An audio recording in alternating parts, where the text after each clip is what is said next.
And Mr. Long, the meeting is yours. Have a good meeting. Thank you, sir. All right, good evening, everybody.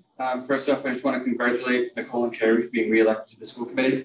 Following the first meeting after an election, the school committee votes to reorganize its roles. It's customary for the chair to turn the meeting over to the superintendent until the new chair is voted on. As some of you may know, Superintendent Burkett had surgery and will not be in physical attendance this evening. He has asked Dr. Bob Dutch, Director of Business and Finance, to sit in his place. However, please note that Superintendent Burkett is present on the Zoom. And at this time, I'd like to turn over the meeting to Dr. Dutch. Mike, thank you. And thank you for serving this past year as chairman of the school committee. We appreciate the time and effort you spend supporting the Scituate Public Schools. As mentioned in Superintendent Burkett's physical absence, I will run the meeting until a new chair has been voted. The Scituate School Committee is committed to providing an environment of respect during meetings. We ask all members to interact in a polite manner, even when there is disagreement. We value the participation of our community and want all participants, including marginalized and minoritized communities, to feel welcomed and respected. We ask our committee members and all who participate to commit to these standards to support and respect our community. In response to Governor Baker's declaration of a public health emergency and the related emergency executive order dated March 12, 2020, Town of Scituate public meetings shall meet remotely until further notice. This meeting will be recorded and will be posted following the meeting. Public comment will be available by Zoom. Community members can also email Mike Long or mlong@cit.org until the new chair is voted with questions. There has been a change to tonight's school committee agenda. Ms. Heidi Driscoll had an unexpected family emergency and is unable to present this evening. Her report on enrollment is therefore postponed until June 13th, 2022. At this time, I entertain a nomination for chair of the Scituate School Committee. I nominate Nicole Brandolini as chair of the school committee. I have a nomination for Nicole Brandolini. Are there any other nominations for chair? Seeing none, I'd ask for the vote of the committee. All those in favor? You need a second. Do not need a second. Do we need to call the meeting to order? We do. I apologize. Motion to call the meeting, call the May 23rd, 2022 school committee meeting to order. So Second, please. Second. All those in favor? aye. So moved. Now back to the reorganization. I have a nomination for Nicole Brandolini. Seeing no other nominations. All those in favor say aye. Aye. Opposed? It's unanimous. Ms. Brandolini, I turn the meeting back to you. Okay, thank you, Dr. Dutch. So well, all your yes. Okay, so we will continue with the reorganization. Do I have a nomination for vice chairperson? I nominate Jonas Lindblom as vice chair of the school committee. Do I have a second? Second.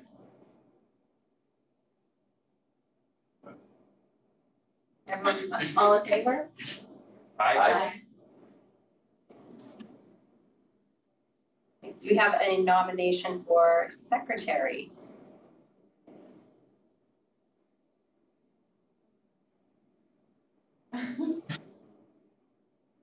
Nominate Carrie Dubkowski as the secretary.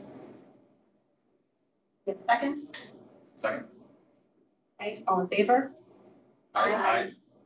Okay, Carrie, Dr. Bukowski, our secretary. And our clerk, we already have Jeannie Mullen. It's going to remain our clerk. We vote Jeannie. I move to appoint Jeannie Mullen as clerk of the school committee. Second. All those in favor? Aye. All right, Jeannie, welcome back.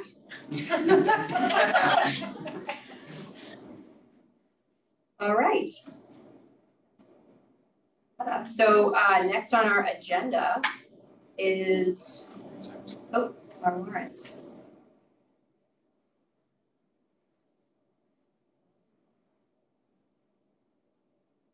Oh, we have two warrants. Oh, the warrant signers, my fault. Okay, we have to nominate two warrant signers. Do we have anyone who would like to be the signers of the warrant for this next year? Do you want to sign the word here? It's a lot easier now, I think, than we're in person, right? Because most of them will. It is, except for in the summer when we're not having as many meetings. We may need people to come in, so there needs to be some availability. I work from home, so I'm fine taking one. Okay, so I nominate Michael. All those in favor, Michael, being the warrant signer. Aye. I, Do we need two of them, or are we just going with Mike? Two. Okay. We have a second person that wants to sign the warrants. Nominate Carrie. Something. Well, You could nominate me if I'm Michael, I'll just Yeah, okay, nominate. so nominate Peter Gates. okay, second. all right. All those in favor of Peter being the second warrant signer? Aye. Enough. Okay, next up on our agenda is Celebrate Student Learning from our Social Studies Department, Mr. Steve Sweat.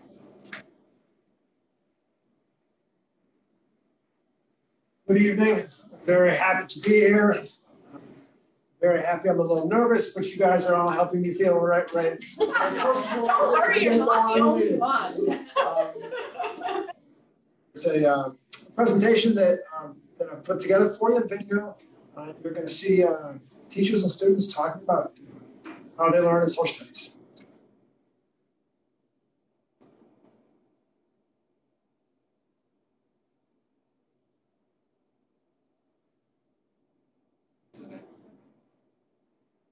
Okay, so.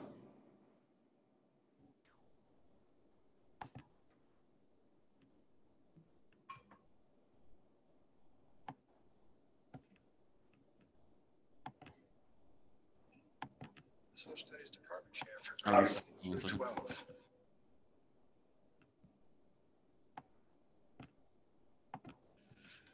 Good evening. This is Steve Sweat, the Social Studies Department Chair for grades 6 through 12. I'm very happy to be here to share some of what goes on in our classes every day. In all grades 6 through 12, we focus on the process of government and how it works. Yeah. And the successes and triumphs we've had, and the challenges that remain.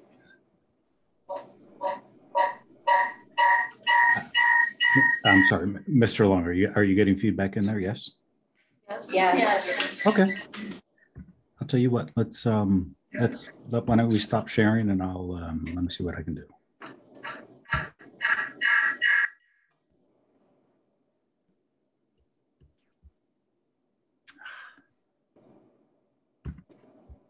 One moment.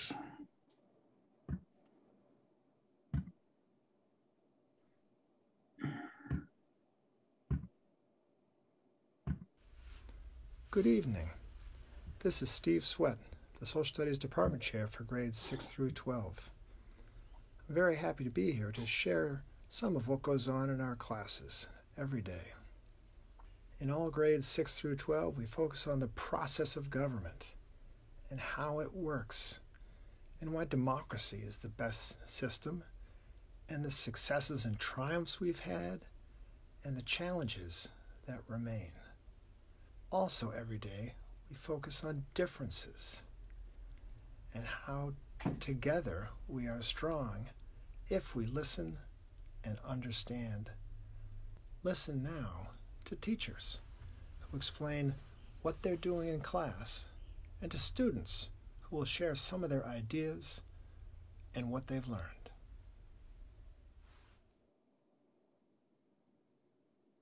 This is the second year that we've incorporated Heritage Months into our curriculum. For example, this month we'll be focusing on Asian Pacific History Month. As history teachers, we think it's important to tell a story And this story is about different people and their perspectives. I'm going to talk to you about Cleopatra the Seventh. Cleopatra was the last ancient pharaoh of ancient Egypt, and she was a female, and she held lots of power over the scribes and the priests, which were all males. And this is important still today because despite her gender, she was still able to hold power over the males, which can show us women today that we can hold power over males as well. I'm going to tell you about the Oracle of Delphi, or the Pythia. She predicted the future, helping Sparta and Athens win the war with Persia. She was one of the youngest. She was 13 years old, and she influenced us a lot in our modern world. Once Greece won the Persian Wars, they created some of our legacies that we use to this day, such as government and our educational system. Hi, my name is August Ames, and I would like to talk to you about Hatshepsut. She was one of the most influential women we studied in social studies this year. She was not only the first leader of Egypt, but she was also the first female leader of all time. She influenced many women today and had much power over priests and scribes in ancient Egypt, which were all men. Her wealth and her power, being a female, influences many women today. Hi, I'm Jen O'Malley. And I'm Sarah Pastor, and we teach the 7th grade course, Ancient Cultures and World Geography. In class, students explored the ethical debates surrounding climbing Mount Everest. Students researched the Sherpa, the Nepalese government, and the climber's perspective and debated whether or not the Nepalese government has an ethical responsibility to close climbing on Mount Everest. Students used research to support their stance and reflected on classmates' points that were made during the debate to draw their final conclusions surrounding this global issue. To enhance the learning, we did a simulation in the gym using the rock wall, and we're going to have a speaker speak to the students named Jake Norton, and he has climbed Everest 3 times and has directed video High and Hollowed Everest 1963. My name is Carla Straub, and what I learned about Mount Everest is that it's beautiful, however, there's a side to it that makes it not as pretty as it seems. Why I enjoyed debating about Mount Everest is all the preparation and research we had to do, because that really got you thinking more deeply about the issues and about it and why it should not be ethical to climb it. And we really enjoyed the debate because we got to hear both sides of people who want to keep the mountain open and keep it closed, and we found that the research was really interesting and fun. My Mount Everest debate, I learned about the 2014 and 2015 avalanches, and in my opinion, I wanted the mountain closed, but after hearing others' opinions, I was thinking about keeping it open. And I learned about how the Sherpas is the most dangerous job in the world and how they carry luggage up the mountain. My opinion stayed the same. I still want the mountain closed. Our curriculum this year is inspiring students to think critically and to evaluate historical events. We looked at multiple different topics, such as the Cold War, World Wars I, II, and imperialism, and encouraged students to look at all these events from various perspectives to better understand how our world works and how different people view it. The unit that I found really interesting was the imperialism unit, and specifically the imperialism in the Congo when Dutch powers colonized the Congo for the resources, mainly rubber. And the different perspectives aspect was how at the time people really only viewed the Congo in terms of how much was produced and economics. But now we see it more from the view of the native people there and really the effect that it had on them. One unit I found interesting was World War II, specifically the bombings in Nagasaki and Hiroshima. The United States saw the bomb as a necessary means to end the war that Japan started, whilst Japan saw it as an attack on civilians and an unnecessary drop of an atomic bomb. Hello, I'm Ginger Stone, and in history we're learning about the Proxy Wars unit, specifically during the Cold War and Korea. Now, a proxy war is when a bigger country makes a smaller country fight for it, and that's what happened during the Korea War. Now that's still affecting us today, with North Korea still being a communist dictatorship even after the fall of the USSR. And South Korea is still a democracy, and the two countries have not been able to unite and or make an agreement about the war. Really the focus of our course this year is to get kids to really think critically and understand the whys of many things, so it really is driven by questions. Our focus really has been to try and understand disparities that really led to inequalities in American history. So we've really focused a great deal on slavery, a lot on how Native Americans have been somewhat cast aside, and then and other issues as those come up throughout different events in American history to try and explain how we got here, where we are today. Hi, I'm Beth McKeon. I'm going to talk about like the two spheres. During like the 1830s and 1840s, we talked a lot about like how women and men had two different social spheres, and this made me realize a lot about like how women's history has kind of been excluded because we didn't really talk about women's roles in like life and domesticity. And this year we got to talk about that, and I realize now that it's like not women's history, it's just history and how they're included in society. I thought it was great how we learned a lot about like the roots of systemic racism, and we learned about that through the beginning of slavery all the way now we're up to like the Civil War, which is obviously has a lot to do with that racism and slavery. So I just thought it was really interesting to see how it progressed over time, and now how we can still see the impacts of it today in our society, especially with all of the current events with George Floyd and everything in the past few years. So what I've learned the most from this class is that history is a matter of perspectives. In our class, I feel like we view things from a perspective of why they happened rather than that they happened, if that makes sense. So we don't just look at events or memorize dates. What we really do is we analyze them and we talk. We ask, why are these happening? What was the viewpoints of people at the time, and why did this happen? In our unit about the 1970s, specifically on Nixon, Ford, and Carter, students learned about different crises such as the Boston busing crisis of the 1970s.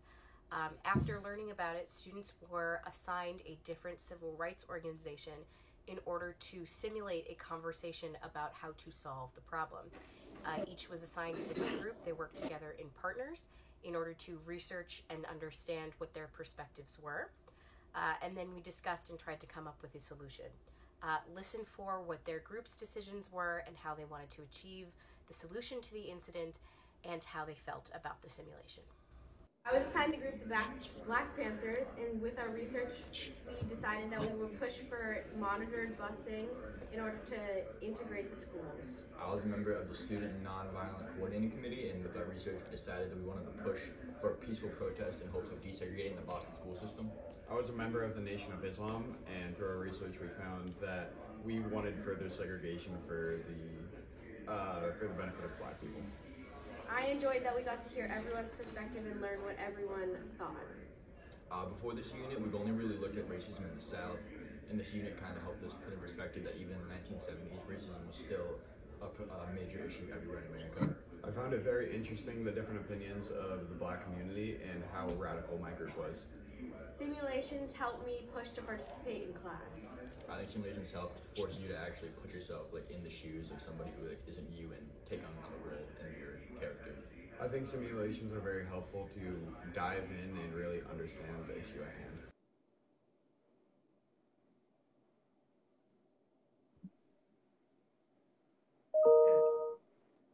There we are. I hope you were able to get something out of that. So 6th, 7th, 9th, 10th, and 11th grade students, you saw them all mentioning the process of learning history and trying to sort out what does government do and what's going well and what still needs to be improved. And then also different perspectives come through. So I think if you have any questions, I'd be happy to answer them. Anyone maybe have any questions for Mr. Sweat? I just appreciated the presentation. I loved watching sort of the development of our students through the years, first of all. I have to say, not to date myself, but it's a very different approach to learning history with this notion of, I love the idea of the why, not the what. And so I'm wondering, when your students are coming to you to learn history, and we know from reading the headlines that there's some concern out there around perspectives and teaching all of it, teaching this versus that. So like, can you just talk to us a little bit about how you're training our students to ask these questions? Because I mean, students are naturally curious, but I think also sometimes we get focused on the dates and the facts and the what, not the why. So I'm wondering, can you just talk a little bit about how you're cultivating that in your classrooms? Yeah, I'd say the first thing is we lead with questions always, and they've got a big question they're working on, and then a certain amount of facts, whether they got that from the homework or they watched something or talk about things in class. And then when you come back to the question, students begin to have answers to that. And then it's wonderful because students ask the questions and develop the ideas at a level at which they're appropriate for that particular grade level. And then along with that is a real focus on respectful listening and building on other people's ideas. Those are both things that they get in all their courses, I think, and that really helps productive, calm conversations that are opportunities for learning without pressure and without conflict. Thank you. I have a question about the some of the students were talking about the simulation. Can you kind of explain what that was? Sure. So the simulation, they were looking at Boston busing, and different students took different perspectives of that time and those events.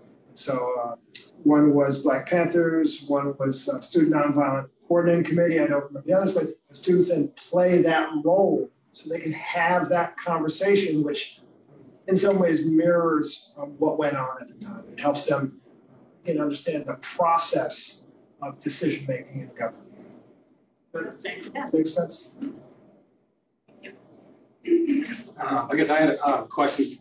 Can you just help understand a little bit about when particular topics are taught? Obviously, there's the DESE standards and particularly the appropriate age. Can you explain a little bit how that works, or just give us a guideline of what parts of history are taught at what grade level roughly? And then kind of how often we review the materials that we use to teach those topics. Sure. Let me see. 6th and 7th grade do world geography and ancient civilizations. 8th grade is civics. 9th grade is world history, starting around French Revolution and going up as far as we can to the present. And then US 1 is 10th grade and US 2 is 11th grade. So that's the rough sequence. There are two, so let me see. So we have our state curriculum where we make sure that we teach all the standards. That's real important.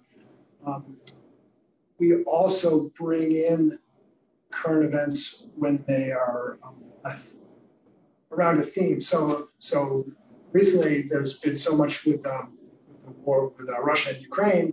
And so that's got, now I got to go off the top of my head now. I started the sentence.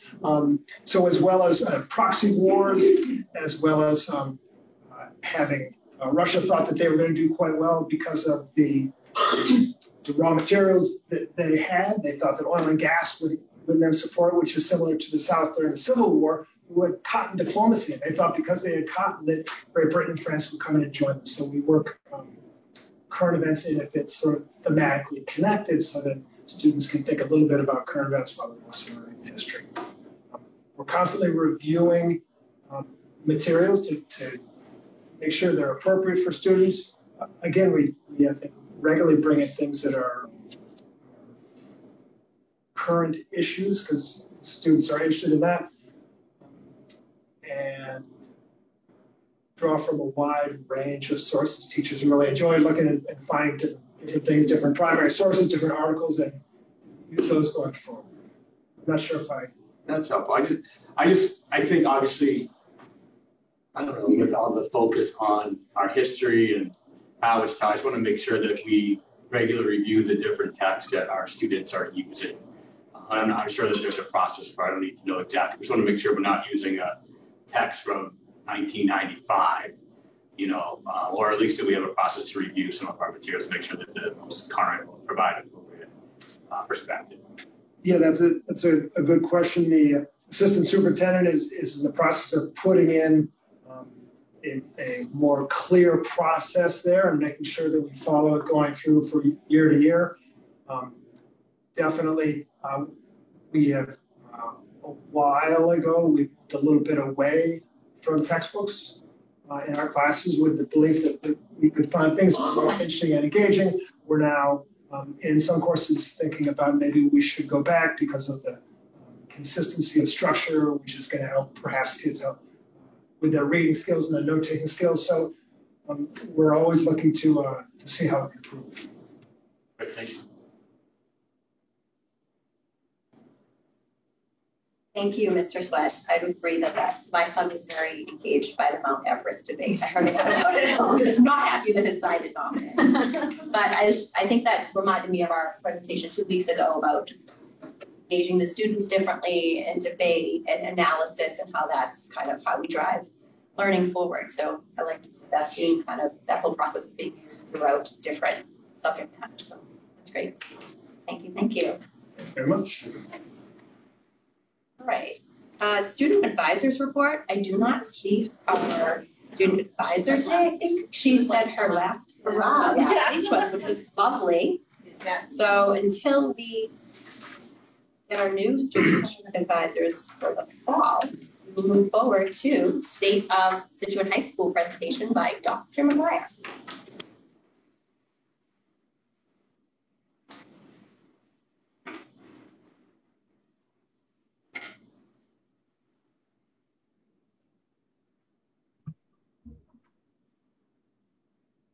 Start my video, stay muted, share my screen, stand on one leg. I have no sound, so I don't have to optimize the sound.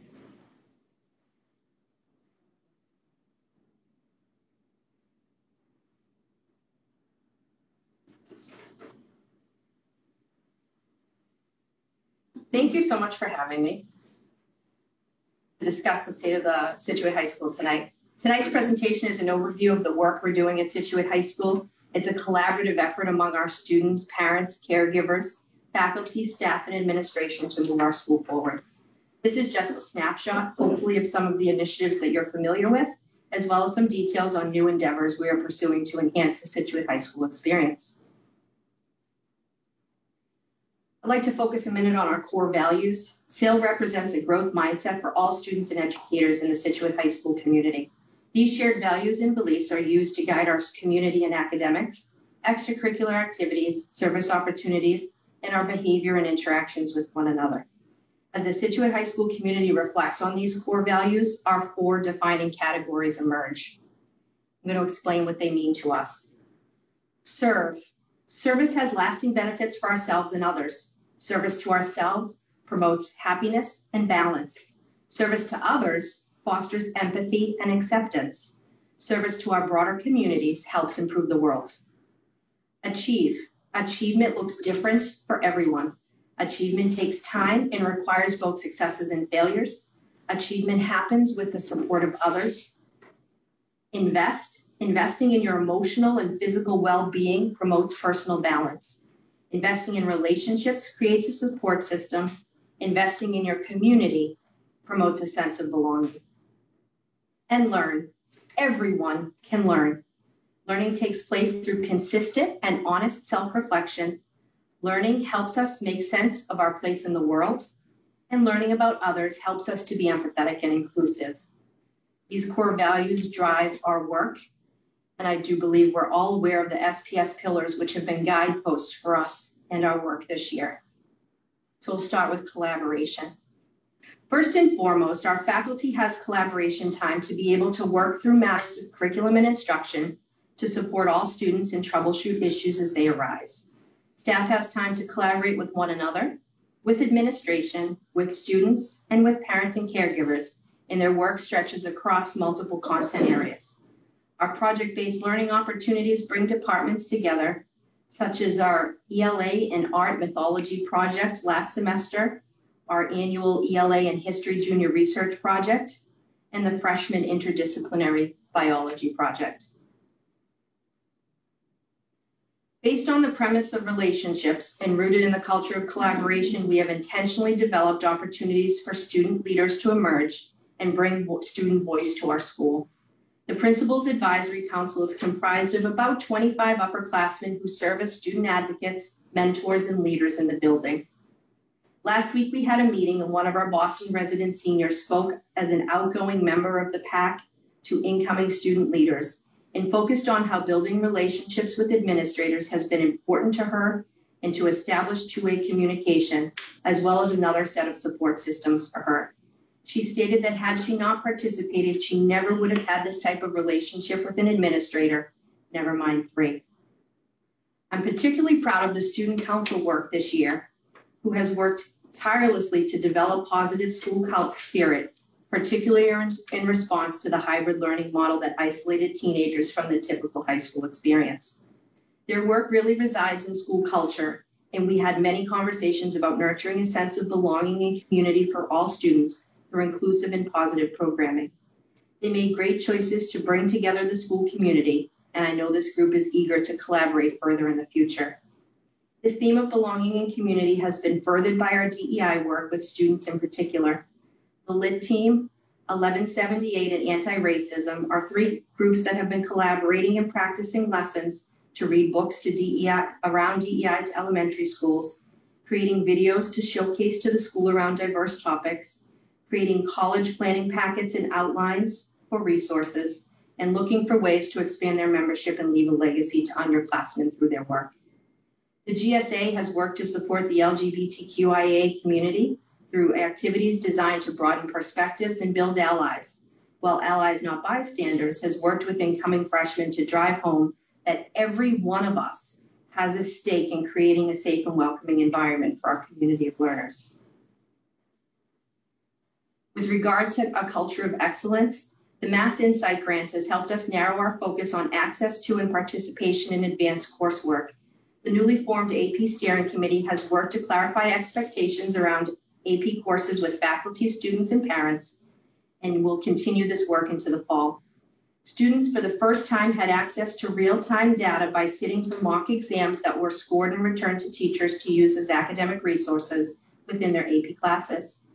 Our teachers participated in PD throughout the year, and a number of educators will be able to access the summer AP institutes at no cost to further develop their skills. In addition to AP work, we also wish to prepare students for 21st century careers through the development of graduation pathways, which will be high interest concentrations of coursework, extracurricular, work-based, and service opportunities in 4 economically in-demand sectors. The inaugural Credit for Life Fair this fall was an excellent opportunity to expose students to their financial life after graduation, just as the Healthcare Careers panels this last month, hosted by our new Future Healthcare Workers of America Club, connected students with successful individuals from a cross-section of professionals in healthcare, exposing them to networking opportunities and exploratory sessions in this specific career field. We plan to build these types of sessions for all students, both for those who know where their passions lie and for those who need more support in facilitating the exploration. And everyone will have access to post-secondary planning. The Pathways program is an option for students who want to dive deeper into just one particular field or course of study. Our excellence shines through the year in the co-curricular and athletic pursuits of our students, whether it's through the new History Bowl team making it to the Nationals in their first year, or the football team winning the state championship. Our teams and clubs are competitive. Our drama and arts programs draw great numbers and move students forward, like the 9 freshmen who participated in the Junior SEMSPA Festival that was hosted here at Scituate High School in March. Over the past few years, we've used PAIR as a whole staff and in smaller pockets of school counseling and freshman teams.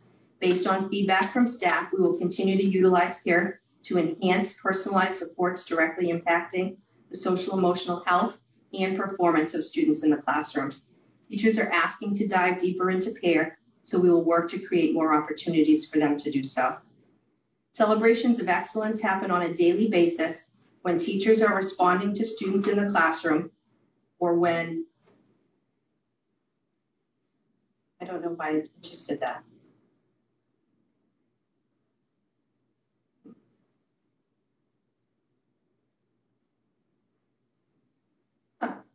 Okay. Or when a counselor acknowledges that a student has met a goal. We formally celebrate our students in a number of ways as well. A few examples include the National Honor Society inductions, prestigious book awards, celebrations for those who have embodied the core values of the high school, and the annual scholarship night. Through a culture of personalization, we work every day to meet students where they are at. We support families and students in a variety of ways.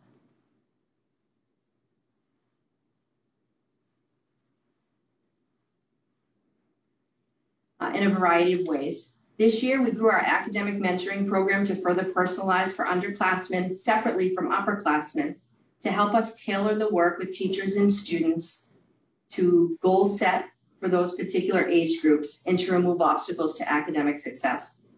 In particular, our faculty worked hard to reboot the home-based experience for all students through a new scheduling program to enhance the advisory block. This helps our students and teachers prioritize and personalize their daily options for connections for our 4-day-per-week H block.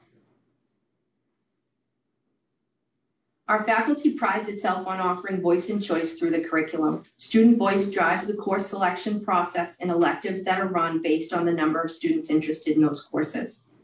Our youth risk behavior data from the past few years has consistently told us that students were experiencing the need for ways to effectively manage and overcome personal stress.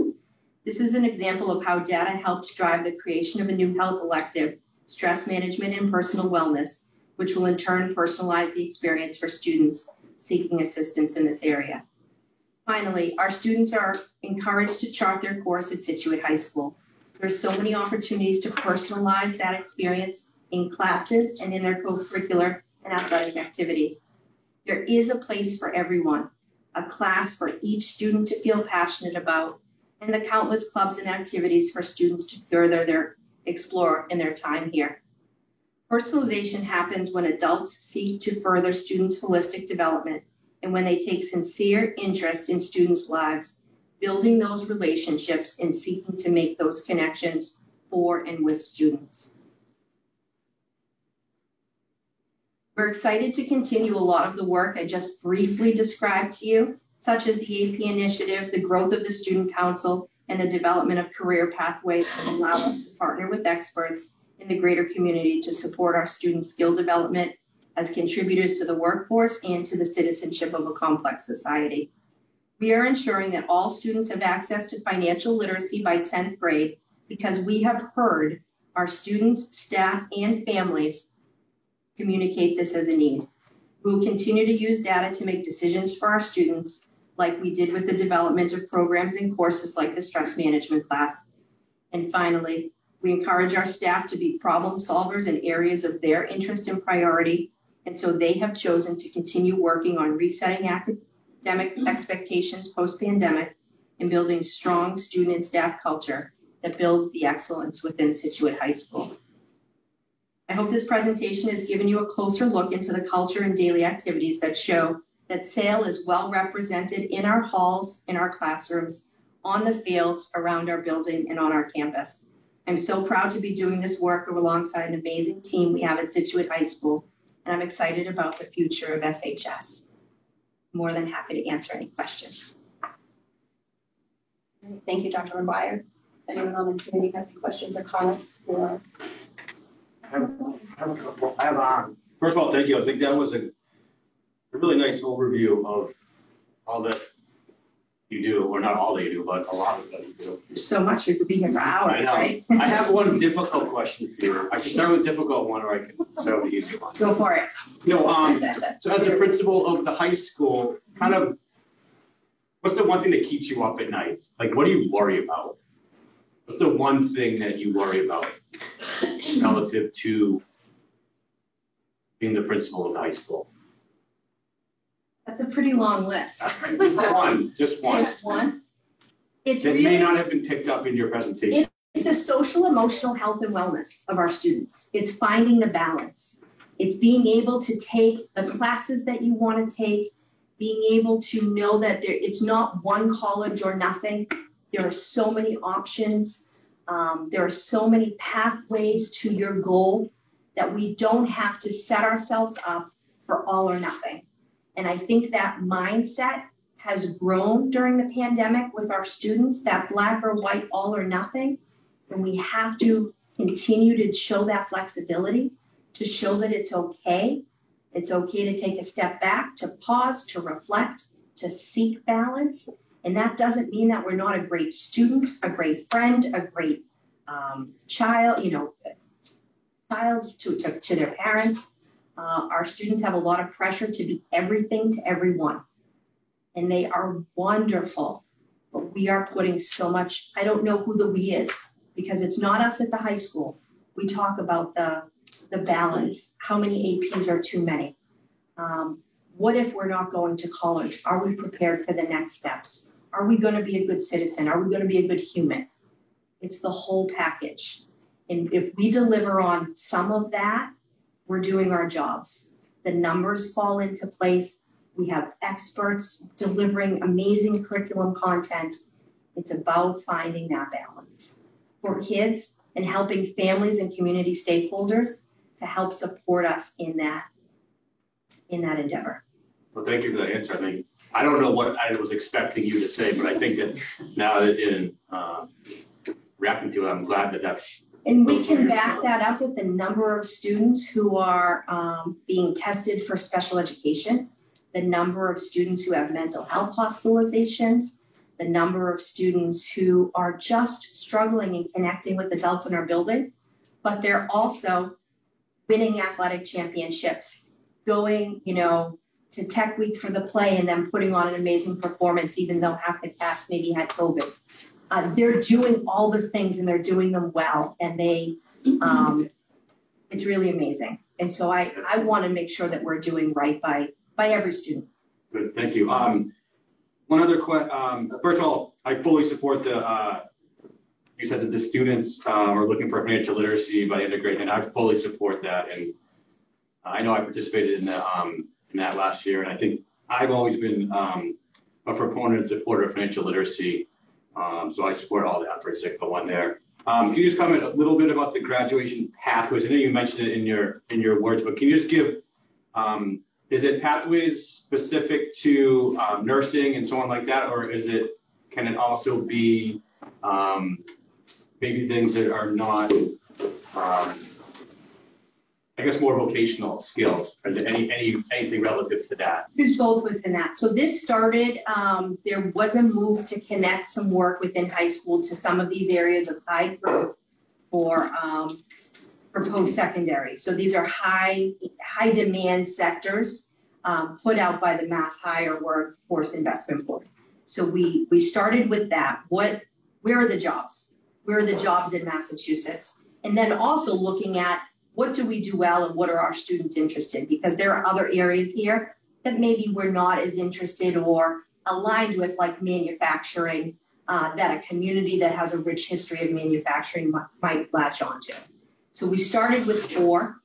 One is global studies. We have a rich program where we send students for academic exchanges. We have students earning the seal of biliteracy. We have 4 seniors who have earned it for this year, and that's new. So global studies is one. Business is an area where lots of our students are looking to study in college. That's what they have said is one of their interests.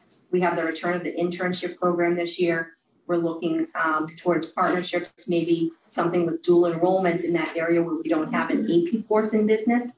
That would be our number 2. The third area is health and human source services.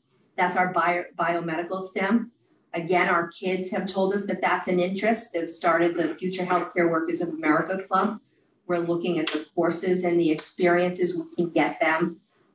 What was great about the healthcare panels that they did last week is not everyone is a doctor.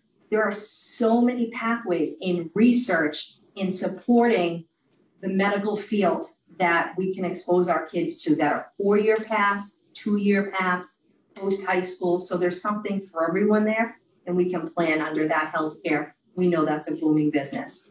And then the last one is our engineering focus, but we wanted to stay true to what we do well here in Scituate, and that's that environmental stewardship. That's the idea of our taking our coastal positioning, the work we do with the Cohasset Center for Student Coastal Research. We just got a huge, large grant with them that we're partnering on to give students watershed research experiences and learn where you're at. That's the community as classroom aspect.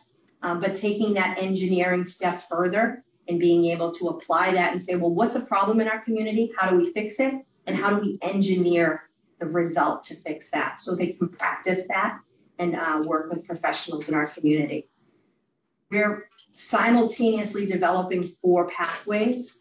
2 are ready to pilot for the fall, and 2 would like to continue the development of. This is ambitious, but our department chairs and teachers have been working on them pre-COVID, so we feel like we're in a good place to bring in some students and really start to practice and what this looks like. This could expand to other areas, but we want to really show equity across the pathways, honor the interest that they have, and also that kind of kind of demand outside of high school. So we're kind of going slow to go fast here. Great. Thank you very much. I appreciate it. Thank you. We're just kind of bounce off some of the conversation. As somebody who works in healthcare, I greatly appreciate, showing kids what's out there, because there's so many different jobs you can get in.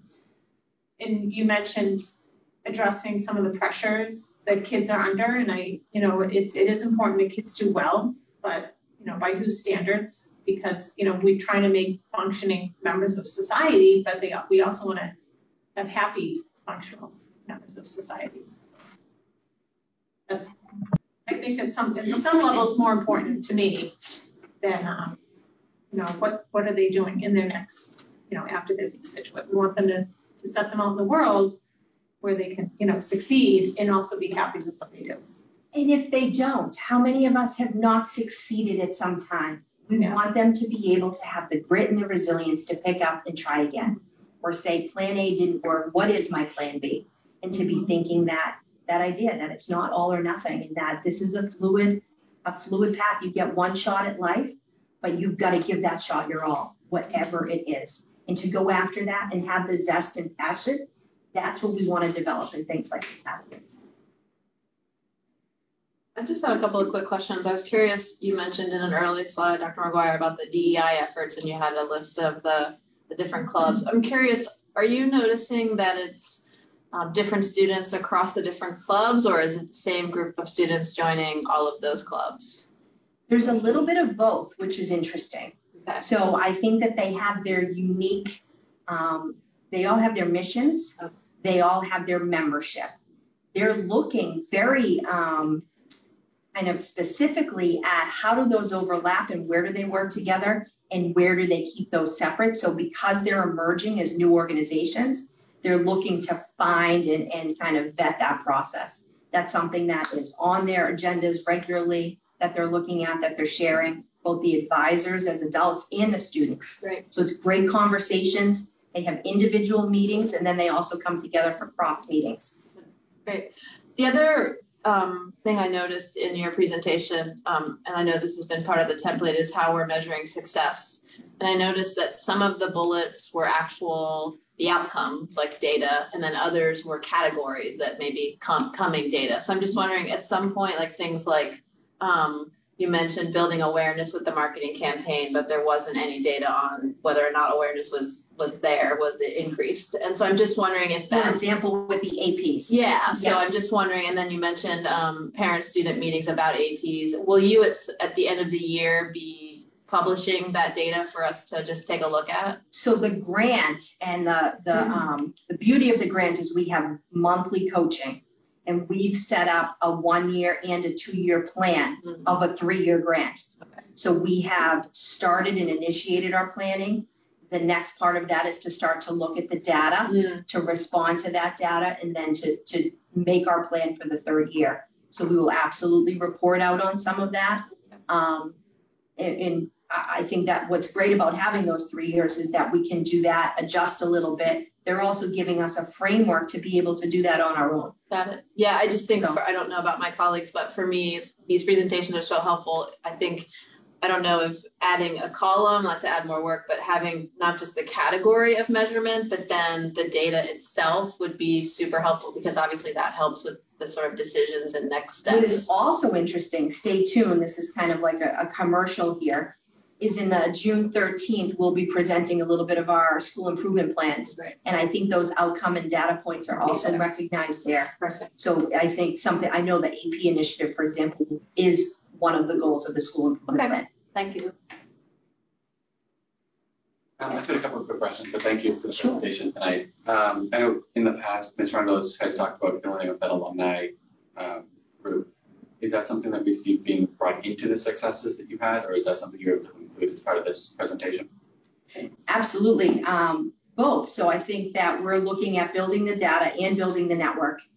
We're looking at 1 year, 5 year, 10 year, and then kind of beyond the professional. So you've got your graduates of the last decade, your gold graduates, and they have the most, on the ground information of how their high school experience has impacted their first year out of college, whether they transferred, whether they changed careers or jobs or majors. So they have that short-term information, and then that long-term reflective piece we look at as well, but we have to build that. So we've worked on building that network. Our graduates over the past couple of years have opted into that network. We have an exit survey for all graduates, so that's our initial. We do another one at the end of year one, and so we'll continue to track that process. So we'll have 5 years out, 10 years out over time. And I think the successes you had with the students, either with the clubs or with the sports, was great. And even seeing, the girls come in and advocate for girls golf this year, it's something that our students wanted. They were able to, make it a reality. And a couple of years ago, Mandarin had been something that we built out in the school. Is there another program that we see coming in either the near future or the medium-term future to build out for our students? I know that unified sports is an area that we've been talking about. With COVID, that kind of took a backseat a little bit at the request of parents, but that's something that our typical students and our students within our IXL program are both interested in pursuing. So that's for the fall, something that we're looking to do. And then I think our students are really anxious to get back to the travel and the trips that support what they're doing in the classroom. So we'll see how that will impact some of our elective courses and units of study. Even to Mr. Sweat's point earlier about, getting into the current events that are going on in the world, it's great to see students really taking an initiative on that and seeing it in the curriculum. And then hopefully there's just a lot we can dig into that and just build into just the standard across what we teach. Right. But no, great presentation. Thank you. Thank you so much. I have a question for you too, Lisa. So kind of piggybacking off what Dr. Borkowski said about data. So the pair data, that's 3 times a year that is done, or is it? So right now we do it once a year. It's grades 5 through 12 this year. 5 through 10. So we've had 9 and 10 for the past couple of years. Yeah. So we see the 9th graders in the transition. We have the longitudinal of middle school through. We ended 10 at this point. Okay. And that was done? We do it typically in November. Okay. With COVID, I think we got into early December this year. All right. Is it typical the pair is only done once a year, or is that just Scituate does it once a year? Scituate does it once. Some schools do it twice. Just curious, because I'm thinking about, obviously the first discussion about mental health, and for us as a committee, part of our role to be advocates, like what can we do to support that? That's your identified, Pair is incredible too, because it is one of the only places where we formally ask students to tell us about their experiences in school and how they feel about school, their bonding to school, their feelings about their self with regard to their academic self-efficacy. That's really important. So whether we do that once a year and then start to mimic that in the classroom with our counselors, there are ways that we can do that without purchasing the survey or paying to do that. We can learn a lot from where the data shows us our kids are looking for support. That's where our teachers want to take it next. Right. Yeah, because my brain's thinking, for us it's advocacy, and then, budget, and wherever we can sort of assist in driving, what is easily identified as the top, issue of concern for any district currently, and practically any person currently. So, so we do it in November, so we already have that data, which we've seen, but then we don't have how did the school year, so that's something maybe talk more about, see what Mr. Ranieri says, and You'd be very open to it, I'm sure, yeah. Is it, reissue that survey? Sorry, at the end of the year, you would be like a pre and post. Yeah. Yeah, okay, yeah. All right.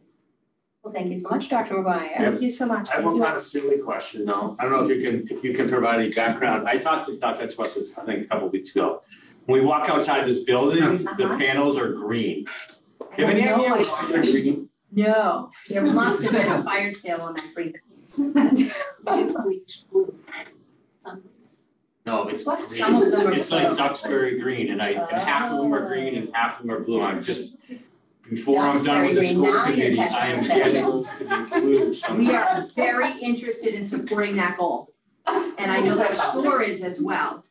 So the Shore group has. So other people have noticed it. They have brought the conversation forward as well. So there's a movement for that. All right, good, let's get it. We're also looking to make the high school main entrance look more like the main entrance. Yeah. Get some blue there, get some signage so you know, because it used to be the bus loop entrance. So being able to have that. If you can find those, I'm just curious. If someone must know.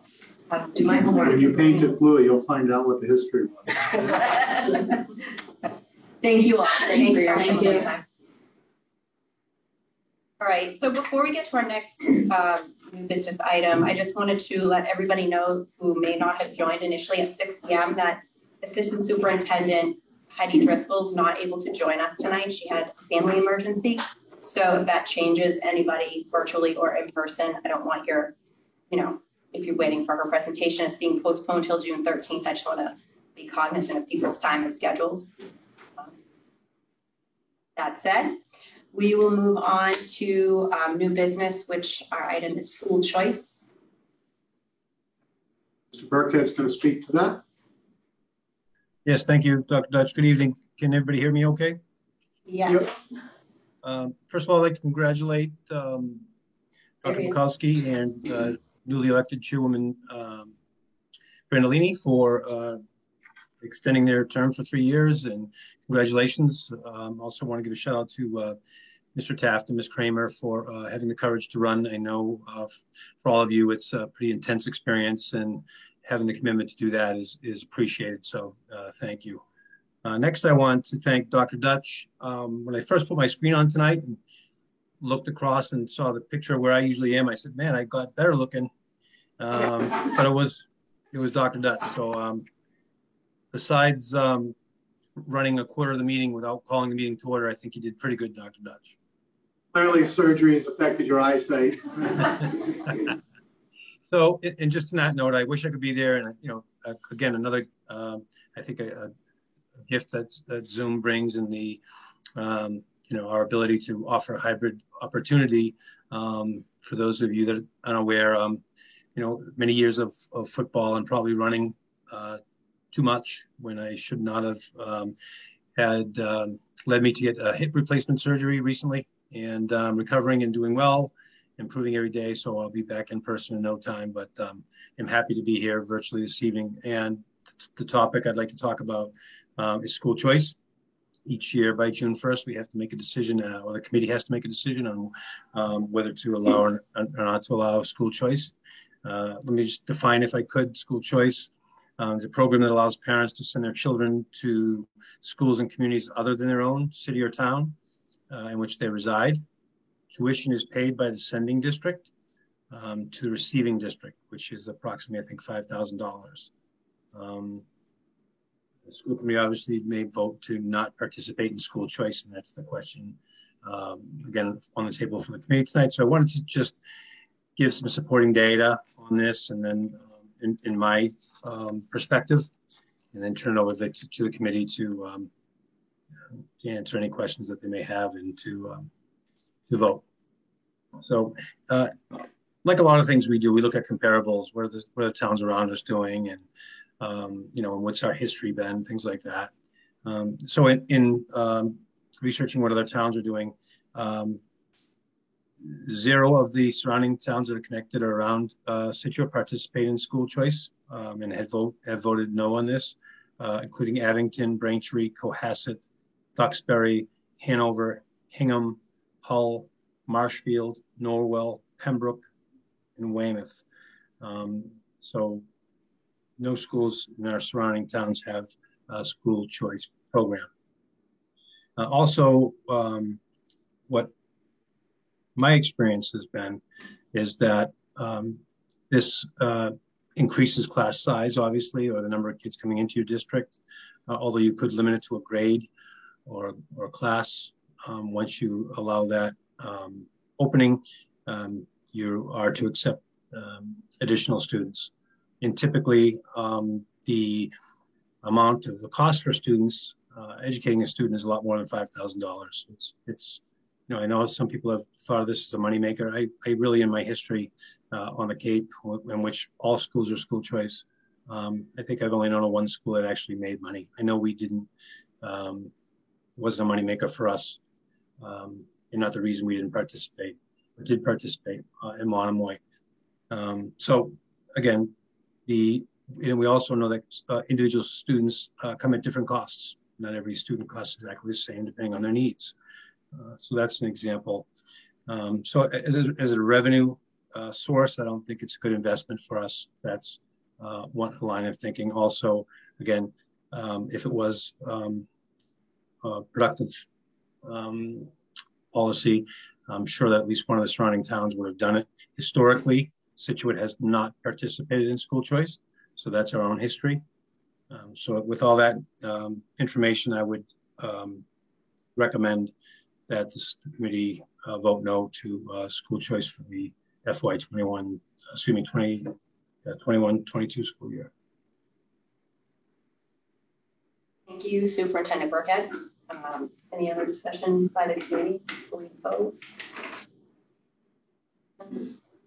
Superintendent Burkett, can you just talk a little bit about why families in the Cape would choose particular schools? Just anecdotally from my minimal knowledge, it's a lot to do with sports. Can you echo that, or can you just give a little bit of how students ended up at certain schools? Yeah. Yes. Thank you, Mr. Gates. I think it's a great question. And I lived this as a principal for 6 years, and I love the concept. I think on paper, this is one of those things that families have a choice, and they do have to provide transportation. That's one of the catches. But and then it's competition. The better districts will attract more kids. And in our 6 years, we turned our numbers up from being in the red to the black. So we're very proud of that fact. And I will tell you that one of my philosophies on it was people were running to something or from something. And what I mean by that is there was a lot of abuses in it for sports. That was the number one thing. Kids were going to play for a coach they had in AAU, or for a team they had, or friends they played with growing up, or if the team was not so good at your school, or if they had a great band, they'd go there. So, and that's their prerogative. But it always wasn't academic. Or if they were having a bad experience at a school, they might come to your school. So there's a bunch of different reasons.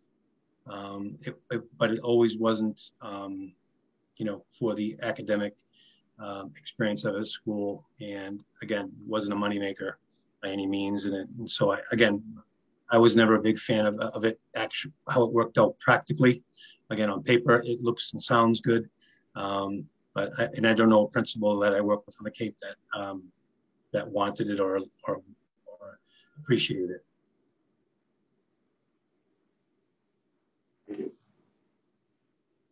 I would concur. I work in a school choice district, and I think it has, for certain areas, it fits. I work in a really small district.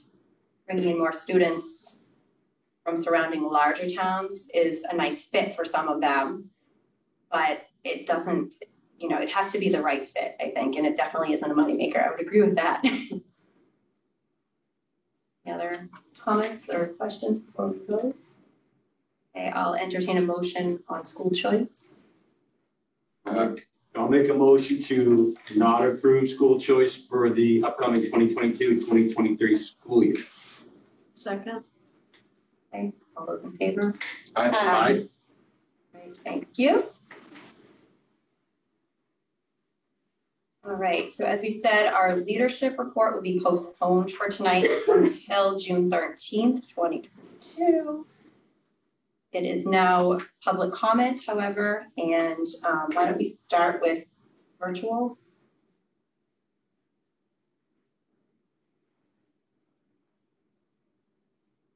Anyone has a comment? Raise your hands now and Mike will unmute you.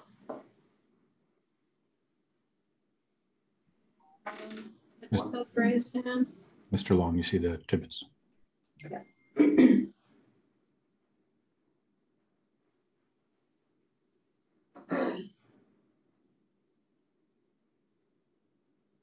I can assist you if you need. Yes.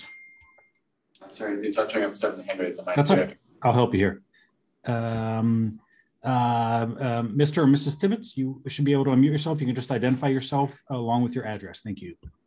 Thank you so much. It's Jennifer Tibbetts, 179 Judge Cushing Road in Scituate. And I was hoping for, I may have missed it in a previous meeting, but I scoured notes. I haven't seen an update as to the Jenkins state in recent weeks. I've seen an update for other elementary schools, and I was just wondering, are we waiting for an update? Is that what's expected on June 13th? And more specifically, my questions surrounding the change in leadership and what that means for her rollout and changing and moving teachers around.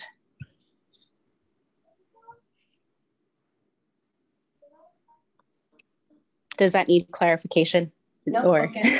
No, thank you. I'll say, I believe we had state of Jenkins. I'm trying to think back. I think they were first. Yeah, I think they went first. So I'm trying to think for you. It would have been recorded. So I don't have the exact date, but maybe I can email you and let you know. Because it would have been recorded, so you would get all the kind of state of the school information from specifically Jenkins, but from Rebecca Long. And she did go first. So if we were going all the way back, it was probably 6 to 8 weeks ago, maybe. So, but we can definitely get that link to you if you want it. Yeah, I would love to review that. And okay. I'm hoping that the committee may have seen my email from earlier surrounding my concern. Yeah. Is there an ongoing discussion that we can speak to surrounding teachers being moved around the school, or is that, do we know if that's an active discussion at all? Yeah, well, sure. I mean, I think I can vaguely answer it, just say, you know, I think those are things that are always ongoing discussions just in general in school buildings. As a committee, we don't have any specific information on anybody's new placements or any changes that have been made. But I think that might be some of the meat and bones that we'll get into with Assistant Superintendent Driscoll's presentation on the 13th. Okay. That way we can ask her questions and public comment. We can ask questions there and really kind of get a better understanding of exactly what we're looking at. That helps. It does. Yeah. I'm just concerned as we're rolling into June and, you know, teachers signing on for the following year or whatnot, making sure that we retain experienced teachers where necessary. And especially because we have another incoming kindergartner. And I think some of these changes from what I've heard would also directly impact that incoming kindergartner, especially given that assessments are coming up on June 3rd. And, you know, if there's going to be changes, it would just be nice to know what we're looking at for the following year. That's all. Yep, fair enough. Absolutely. Yeah. Thank you for hearing me. Absolutely. Thank you. I see another hand raised. I'll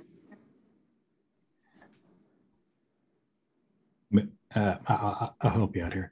Allison Harrington, if you want to unmute, just identify yourself and your address or the school you are affiliated with. Thank you so much. Certainly. My name is Allison Harrington. I am at 14 Heritage Trail in Scituate. I have 2 at Gates and 1 at Hatherley. My question, and I think it was partly answered, that enrollment discussion on the 13th is where we will find out about the enrollment per grade. Specifically, my question is, I have heard that Hatherley's current third grade class, which has 3 sections, next year will be moving down to 2 sections for their 49 students. and the current enrollment, is that where we will learn what the enrollment is for next year's 4th grade classes at the other schools?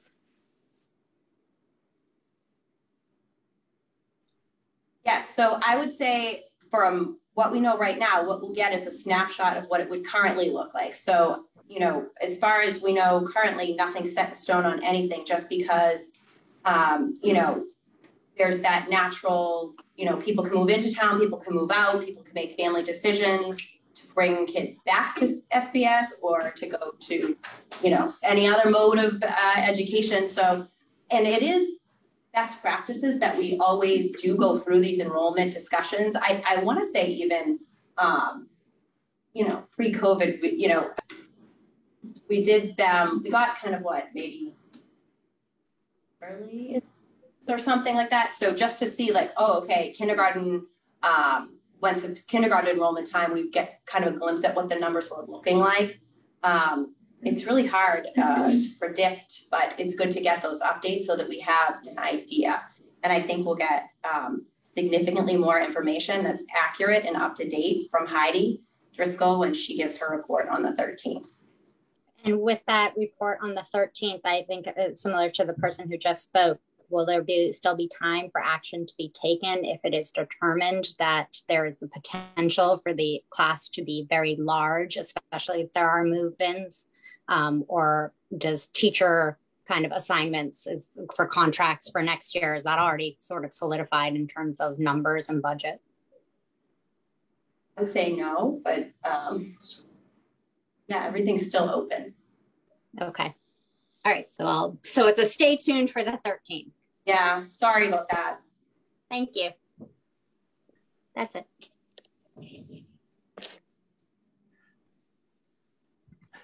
Miss Lori Withrow, you should be able to unmute yourself. You just identify your name, address, and the school you are associated with if you wish to do so. Thank you. Thank you, Seth. Laurie Withrow, 62 Ann Vinyl Road. I guess I just want to follow up on what the previous two public commenters said about the classrooms and the juggle of the teachers. In particular, I've heard things for Hatherley School with the 3rd grade class, Jenkins with teachers moving around, and then maybe something at Wampatuck as well. And the reason why I wanted to comment was, you know, I've attended school meetings for probably 15 years now. And a lot of those things previously came up at budget meetings where it was talks of, oh, where you have to maybe drop a teacher at this school and move it over to that school. And we're seeing enrollment after kindergarten registrations in January.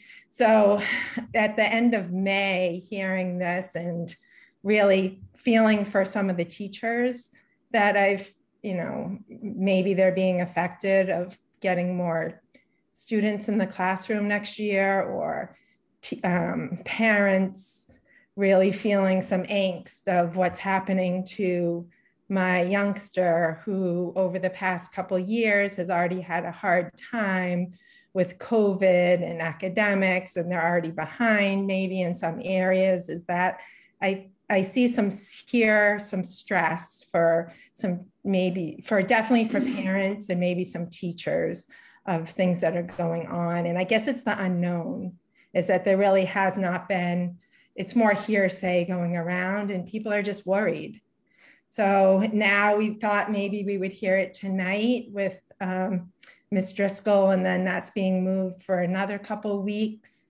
So I guess I just wanted to make a point of, you know, people are just concerned of what's happening and what's going on with the elementary schools. So I heard it in those other two. I wasn't planning on talking, but I just wanted to jump in and just hear that, you know, maybe just give some history that years ago, we always heard that in those budget workshops, if there was going to be. And that's where parents were able to advocate for a grade and say, oh, we really need a teacher, or a principal was able to really fight for, we really need this. And we never heard that in the February budget talks. So I'm just not sure where all of a sudden it's coming from now, but thank you. Thank you, Mrs. Withrow. And I would agree with you. I think, I think we need to hear from Heidi Driscoll and her team and see sort of where we're at. And I would say it's totally valid to be worried, when you hear that there could be changes to, the school buildings, sure, 100%. I think the message right now is just that nothing's being taken away, nothing's been decided. So it's all very much open and still on the table. So while I agree, I wish we didn't have to wait until the 13th because I also had similar questions and was concerned. I think, that's where we're at for now, is to just kind of wait until then and we will get an update. But no teachers there's no plan to take away any teachers or, remove any current staff.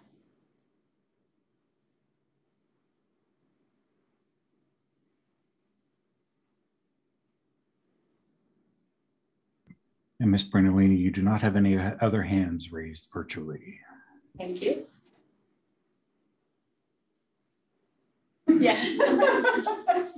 Hi, Lauren Shea, 679 Countryway. So I'll say most of what I was going to say next meeting, and I'll see you then. But I just wanted to say to you as committee members, if you could, I know you don't discuss things outside of meetings much, or I know there's a certain way it works, but if you as committee members could think about what your commitment is to small class sizes, what your, your expectations as committee is for smaller class sizes. And if you could possibly think about, because I came here in October 2019 for the same reason, and I got a lot of support. There was talk about capping at 20 as a policy, but then of course 5 months later, COVID, and we had bigger fish to fry. So I just would hope as committee members, you could just think about what your, you as a committee member want to do, and possibly consider upholding smaller class sizes as a matter of policy, not having to go through this every year, especially at Hatherley where we're the smallest school and most have 2 sections. We seem to always be the school in our particular grade, the current 3rd grade, seems to be the class that gets cut, obviously, or gets, 25 kids in a 4th grade after 2 years of COVID and the increased workload and everything else. It's unacceptable. And I would really hope as a committee we can facilitate a change in that. Thank you. Thank you. Hi, Kathleen Toomey, 84 Townsend Road. I'll echo what the other parents have already said, and we'll wait till June 13th. I guess I was just wondering, you said it's not necessarily anybody's getting cut as of now. So I was curious, and that means, maybe reshuffling. But what if there's a need to add more? Is there any option there, or is that just, it is what it is? Or we can discuss on the 13th. Yes. Okay. I will add, I guess also to be conscientious of, teachers and their contracts and teachers union members. And, I just want to make sure we're having our discussions conscientiously and thoughtfully. I don't, so that's why I think it's better if we have our administrators present and assistant superintendent who can kind of guide that discussion from their roles. Again, totally recognizing that it's annoying having to wait another 2 weeks for something that I know is, it's your children, so it's extremely important. And, I think at this point, it's, kind of like Ms. Withrow said, she named 3 schools, I'll add Cushing in. I think it's an elementary concern in general right now. So I think it's something that does need, attention, and we need the people here to give us the facts and give us the right answers. And we're not exactly those people. I think we need to hear from them who are analyzing, collecting, following, tracking, understanding and working with the staff. So I'd like to hear from them as well. Yes. And I would just add, being on the committee for 10 years, I mean, I've seen 3 superintendents and always been a conversation throughout the year. It's not, the budget gets finalized in April at town meeting and that's it. It's something that's continually looked at both by the committee and the administration to, come up with the best solution for the district. Okay. Whatever it may be. I think, we're not worried about the delay, we're nervous, right, about what's gonna happen, so I'm just glad to hear there's flexibility. 100% flexibility. I had a comment. So Too odd for us to comment so much, but no, I just. Sorry, welcome to the Brandolini meeting. This is somewhat related, but I think that it's important. This is kind of a premature discussion, but as we're moving forward with this MSBA project, where we most likely, hopefully, will have a new school, I think it's important for folks to realize that potentially one of the benefits of district-wide school is that we don't necessarily have this issue. Okay, it's something that I think is important, and not saying we won't have it, but I think it minimizes the chance that you might have 25 kids in the classroom because you can move it to another classroom that's most likely would be under that. So this is something that we don't know that would take care of the issue, but it's something to think about as we proceed with the MSBA. Probably most of us in here, maybe our kids won't be participating at the elementary level, but it doesn't mean you shouldn't be concerned. We as a community are concerned about every family and not just the 4th grade at Hatherley. So it's important as we design the new school potentially and approve it as a town, we need to make sure that we recognize the pros and cons of the current neighborhood schools versus the district-wide schools. Yeah, that was true when we did. Yeah, that was one of the major pros to the that grade level configuration was you divide the total by, like you get the even numbers in every room. It won't even be like, well, this school has a classroom with 17 and this one has 21, which is still okay. 21 might all be okay with 21, but 16 over here and 21 over here, that was one of the pros, but. Well, I think I thank you for all the parents who emailed us. I mean, I don't think I'll be able to answer every single one. No, it's okay. I think we're all committed to low class sizes. We always have been, and there are times when depending on the population of the children at a school, comparing them to other elementary schools. Staff might have to move. Like there has been times where a teacher will have to go to another elementary school. It's not ideal, but it does help with lowering that class size. And nothing is set in stone. It's fluid. And I'm very confident that the administration can be very creative and figure out class sizes. Yeah, I agree. 25 is. But thank you for all your emails. So just to clarify, sorry, Katie about the 59,000. There has been no teacher cuts as of now. So regardless of what our principal has told staff and parents that things are status quo. Right. So there's still there's 2 4th grades right now. But Sheehan was slated to come back. So that would be great. So I just want I think all the questions can be answered with Heidi. I think we need to wait for Heidi to come back. And I don't know of any cuts. I think we're just confused because we're hearing one thing from our school. Okay. It sounds like things are being backfilled, like from retirements and other things.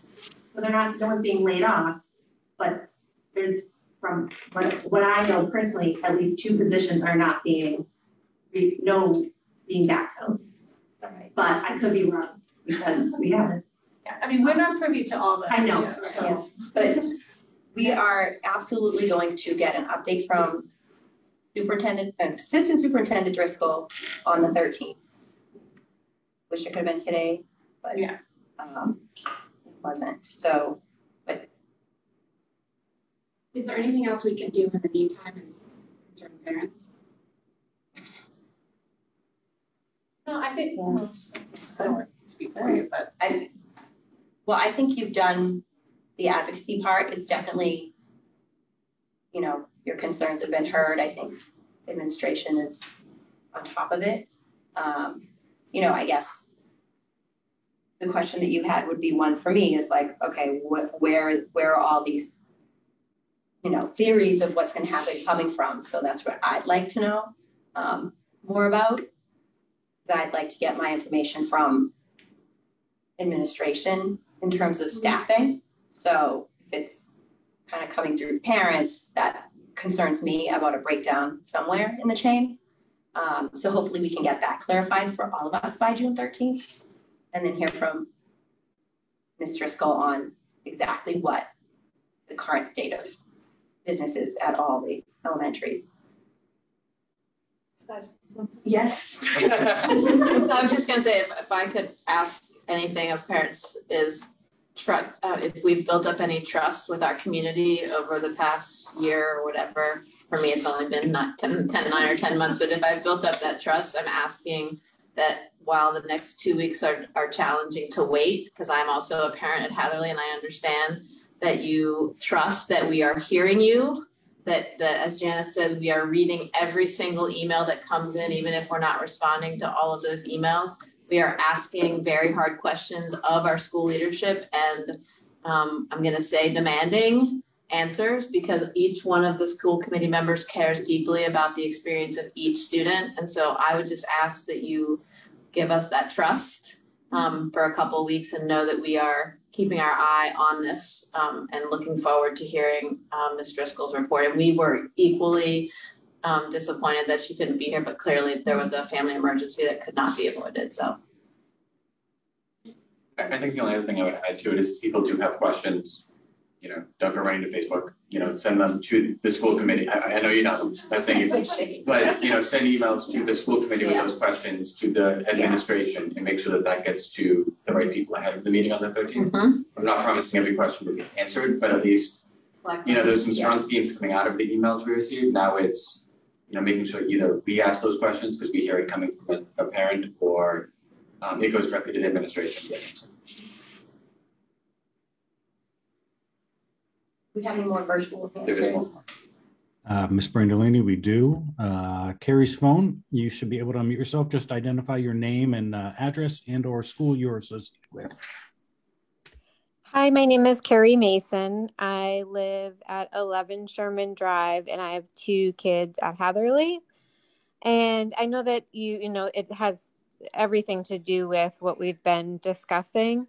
And I know that you can't really comment, and we're going to wait for 2 weeks. But I guess my only request would be that my 2 children are actually directly affected by some of the, I guess, hearsay rumors that I've been hearing about class sizes. And I would like for you to consider moving this meeting as close as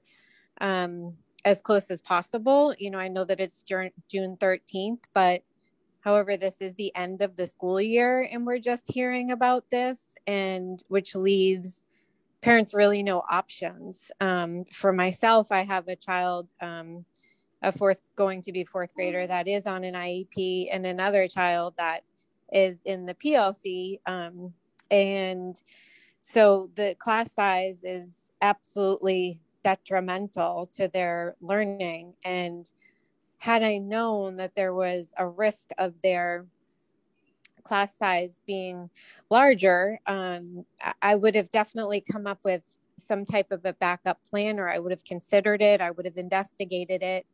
And I know I'm not alone in that. And so I think to leave this to the meeting until when there's 2 weeks left of the school year is just not acceptable in my eyes. That is not being transparent. That's not being informative. I don't feel like an informed parent. I feel like I heard somebody comment earlier saying that they, you know, these budgets and considerations are an ongoing discussion throughout the year. Well, how come we're just hearing of these things at the end of the school year? So I would really like to request that the meeting be moved to as close as possible so that that families can make informed decisions and plan for what they feel is going to be best for their child in the coming year. Thank you. Thank you.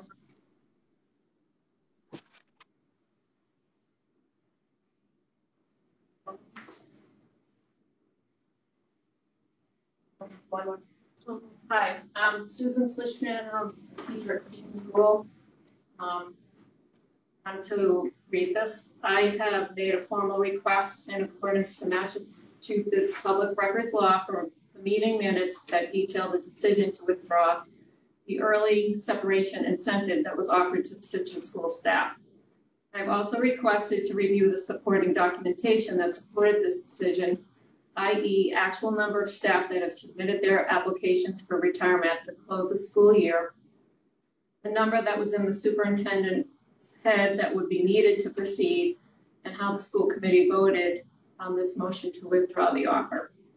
I'm asking the school committee to reconsider the withdrawal and honor the commitment to show appreciation for those that were first responders and stay committed to the school system through the pandemic. I honestly can't see how this would not benefit both staff and town and wouldn't negatively impact the town financially. Here's an example: 5 retirees at $500,000 in annual salaries. Replacing those 5 employees at 90% of their salaries would save $50,000 in annual payroll. The incentive would have been roughly $5,000 per retiree for a total payout of $25,000. The town would still be ahead by $25,000. The committee spoke about honoring first responders. They spoke about saving payroll expenses. They spoke about maintaining staffing levels. If all this was heartfelt and genuine, I request the committee to move forward with the early separation incentive, regardless of how many of them enroll. It's truly a win-win situation that won't break the bank and demonstrates goodwill. Thank you. Thank you.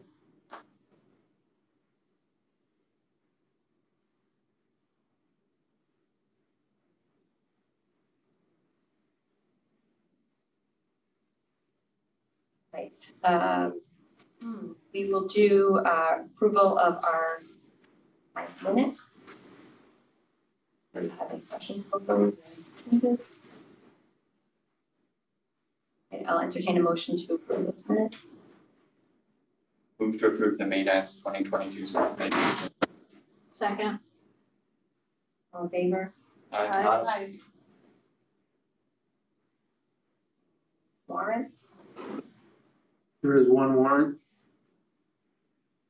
The warrant is S220505, total of $113,023,000. Items of significance out of the school lunch revolving account, $10,273.02 for food and paper products. Out of the circuit breaker revolving account, $19,602.16 to private schools. Out of grant, the 252 grant, $7,730. Out of our local budget, the only item of significance is out of athletic contracted services, $20,334 for game officials and peak therapy, which is a contracted service for athletic trainer. Thank you, Dr. Dutch. Correspondences or any other business? Future agenda items, anyone? Enrollment. Oh, obviously enrollment. Yeah, I had a few. I wanted to review our operating protocols and procedures, and I just email you all about we'll be doing a little bit of work on that. And then some of the summer workshops and goal setting stuff from future agendas. Can I provide you one clarification? Yes. The Jenkins report was supposed to be during town meeting, your meeting during town meeting, so it did not happen yet. That's why it was in it is on the 13th. Oh. We'll have our Jenkins State of the School report on June 13th. Correct. Okay, thank you. Okay, no other future agenda items, anyone? When do we do the meetings for the, do we have summer meeting dates already? No, we haven't done it that week. Yeah. Okay. Just want to make, yeah, I just want to make sure we go. Summer meeting dates. Do you reorganize your other subcommittees? I think that's on the 13th as well. Up to me on liaisons. Yeah. Okay. All right, if there's nothing else, I will take a motion to adjourn. Move for adjourn to 7:40. Second. All in favor? Aye. Thank you, everyone.